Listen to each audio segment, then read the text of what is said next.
Saúde, irmãos, com a paz do Senhor, tudo bem? Louvamos a Deus por estarmos aqui mais uma vez, para poder meditarmos junto com vocês aí em casa, uma palavra que o Senhor nos dá. Eu em casa esses dias estava pensando sobre tudo isso que está acontecendo, e muita gente se pergunta, será que é o fim? Será que não é? Será que teremos mais tempo? Independente do tempo que ainda tenhamos, nós precisamos estar prontos. Isso é fato. Você precisa estar pronto. Porque talvez Deus, Ele não venha para todo mundo, mas Ele venha para você. Ou talvez você precisa dar uma mensagem para alguém. Você vai estar preparado? Pensando nisso, eu me lembrei das 10 virgens. As 10 virgens que se encontram aqui em Mateus capítulo 25. E olhando para elas, nós vemos ali. Então, o reino dos céus, isso aqui é Jesus falando com o povo e assemelhando o reino dos céus a algumas coisas que eles conheciam muito bem. Aqui ele diz que o reino dos céus será semelhante a 10 virgens que, tomando as suas lâmpadas, saíram ao encontro do esposo. 5 delas eram prudentes, 5 eram loucas. Mas a gente olha aqui, em todo o resto que a gente vê aqui no texto, o que define as prudentes das loucas, o que muda delas e o que define a virgem louca, ela ser uma louca, é porque ela não estava preparada. E é uma loucura, Jesus compara como se fossem loucos os que não se preparam. Loucos são aqueles que ficam desapercebidos. Loucos são aqueles que não se preparam enquanto é tempo. Loucos são aqueles que deixam para a última hora o que não vai dar certo. O que na última hora realmente vai dar errado. Não tem como dar certo, porque na última hora não vai ter.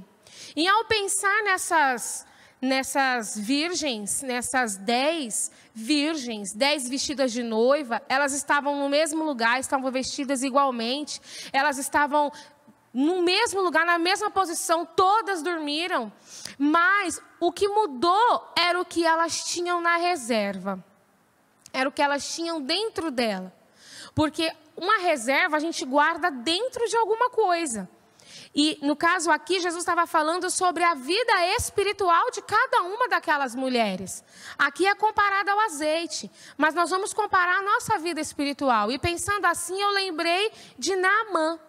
Naamã, a história de Naamã, ela está descrita em 2 Reis, capítulo 5. Naamã, aqui diz que Naamã era chefe do exército do rei da Síria, era um grande homem diante do seu senhor e de muito respeito, porque por ele o Senhor dera livramento aos assírios e era este varão um homem valoroso, porém leproso.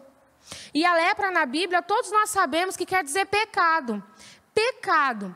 Aquele homem, ele podia ser perfeito aos olhos das pessoas, mas só ele e a família dele sabia que ele tinha uma lepra. E aqui, nessa história, ele é uma menina levada para a casa dele, essa menina fala para a esposa dele que na terra dela existia um profeta, que era o profeta Eliseu. E esse homem decide, então, depois de muitos insistir, ele vai até lá. E quando ele chega lá, Eliseu nem fala com ele só manda um recado, ele só manda uma mensagem. E ele diz, fala para ele mergulhar 7 vezes no Rio Jordão. Quantas vezes Deus envia mensagens para você, Deus fala com você através das pessoas, muitas vezes você nem na igreja vai, mas recebe uma mensagem como essa em casa. Deus, Ele envia a mensagem, você tem que fazer isso, você tem que mudar aquilo, você tem que parar disso, mas não quer fazer. Ah, mas Deus nunca veio aqui, nunca se posicionou na minha frente. Eu nunca ouvi Deus falar claramente aqui no meu ouvido. Irmão, Deus fala com você através das mensagens, assim como Naamã. Deus ali, o profeta nem chegou diante dele, mas mandou uma mensagem através de Geazi. E Geazi, ele quando falou para ele achou um absurdo. Falou que, por quê? Como assim? Jordão era um dos piores rios que tinha naquela época. Não tinha nem consciência pensar que aquela água poderia fazer bem para ele. Muito pelo contrário, podia talvez trazer infecção para as feridas dele. E ele não quis. E através de muitas pessoas falar com ele, mas vai sim. Dizem que esse profeta fala, ele é homem de Deus, faz o que ele está mandando, não te custa nada. E através de muito insistir, ele decide então ir ao Rio Jordão. Que você possa também ter a posição de Naamã. Ouça as mensagens que Deus tem te enviado. Não deixe para lá, não jogue fora. Quantas pessoas às vezes têm insistido com você, têm falado com você, fala comigo, fala com todos nós. Faz isso, faz aquilo, ora mais, jejua mais, se consagra mais, faz mais. Deixa de fazer isso, abandona o pecado. Atenda ao pedido das pessoas que estão ao seu redor, falando para isso, é para o seu bem. Naamã ali entendeu que era para o bem dele, então ele decide. Vamos lá então, né? Não custa nada. E ele deu o primeiro mergulho. E o que eu entendo que é esse rio? Esse rio para mim é o mundo e todo o seu pecado. O lugar que está encharcado de pecado é o mundo. As coisas mundanas, quando digo mundo, eu falo as coisas mundanas. As atitudes mundanas que todos nós sabemos que nos atrapalham diante do Senhor. E ele mergulha. E tem alguns pontos nessas partes de que ele mergulha que eu acho muito, muito interessante. Porque o número 7 na Bíblia fala sobre a plenitude do Espírito Santo. Então, no 7º mergulho é que ele seria curado. Nós já sabemos dessa história, mas ele não. Talvez ele pensou, eu acho que vai ser aos pouquinhos, né? Eu vou mergulhar, vai sair daqui. O próximo mergulho vai sair desse lado. O último vai me limpar todinho. Talvez ele tenha pensado nisso, que com certeza pensou, porque ele começou a ficar decepcionado. Ele deu o primeiro, não ficou bom.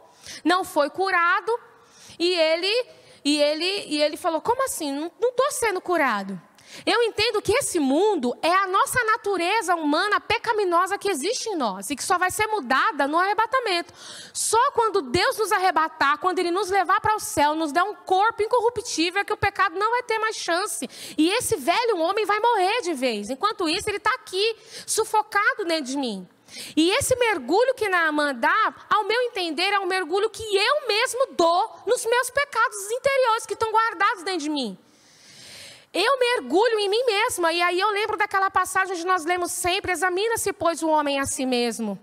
O homem tem a capacidade, Deus te deu essa capacidade de você pensar, de você olhar para dentro de você e ver onde você está errando. E ali Naamã dá o primeiro mergulho e ele não se vê limpo. Talvez a gente dá o primeiro mergulho dentro da gente e não se vê limpo.